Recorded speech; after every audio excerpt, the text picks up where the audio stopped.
Studies have shown that experts are poorer at predictions than dart-throwing monkeys.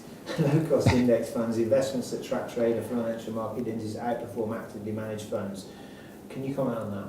Yeah, a lot of experts aren't forecasters. They're experts with knowledge in their field, and they can analyse and tell you what's happened and why it's happened. But like you say, their skill is not forecasting.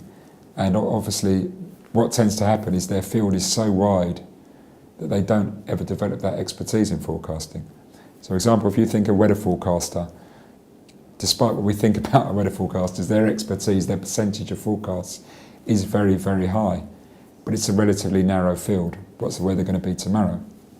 There are so many variables. And there's been a lot of research that says our ability to predict over and above a certain number of variables is extremely limited. I'm not sure where that variable number is. It's possibly 3. And beyond that, our ability to forecast seriously diminishes. And if you think about trading, there's literally hundreds of variables, possibly even thousands that affect the price. It's just beyond human comprehension to know all of them. It's almost one of the reasons I like technical analysis, going back to that. I stick to one variable pretty much, the price. And that makes it much easier for me.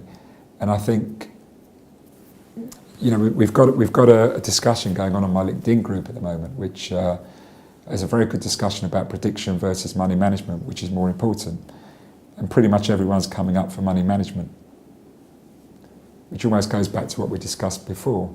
If you can just tilt that edge, and we're talking sometimes an edge of 49.51, 48.52 against you to 51, 49.52, 48 in your favour. We use the blackjack analogy and the people coming in. That's really a money management system they've got going there. You know, eliminate the bad trades, find the good ones, put your capital on those good ones. That's about money management. So would you agree then that how do you get into the top 10% of your field is basically through money management? It's many things. Money management is an absolute essential. If you're going to be consistently successful, that has to be big, you know, very large up there.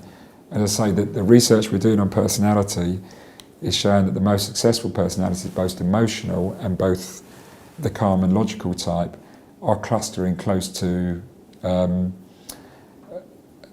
prudent personality as well, to having a degree of prudency, which suggests that they're organised, they have money management rules, they have strict risk management. So there is this tendency from the research we're finding that is seeing those clusters around those areas of success. It's not the only thing, of course. You need to have emotional balance. Even the emotional people who are successful, they are quite emotionally balanced. I think you need to have a high level of humility, self-awareness. Having a business-like approach as well is another very big thing. So I can think of one trader who, when we look at that personality profile, he actually doesn't tick many of the boxes of the more successful traders. He's very risk-seeking, possibly too risk-seeking if you were to just go by that. But he takes a real business approach to his work, sort of business-minded. So I think having a business-minded approach to your work is very important. Passion, that's a massive thing as well. So we talk about optimism. If you're passionate about something, you're more optimistic, you're more likely to find a pathway. Resilience, that's one of those words which we throw around quite liberally these days, but it really is important in trading to be resilient, to be able to sort of come back again from the knockdowns, because you get knocked down every day. So quite a few things, yeah. Yeah. Not easy to become top 10%, I guess. No. There's no overall one recipe.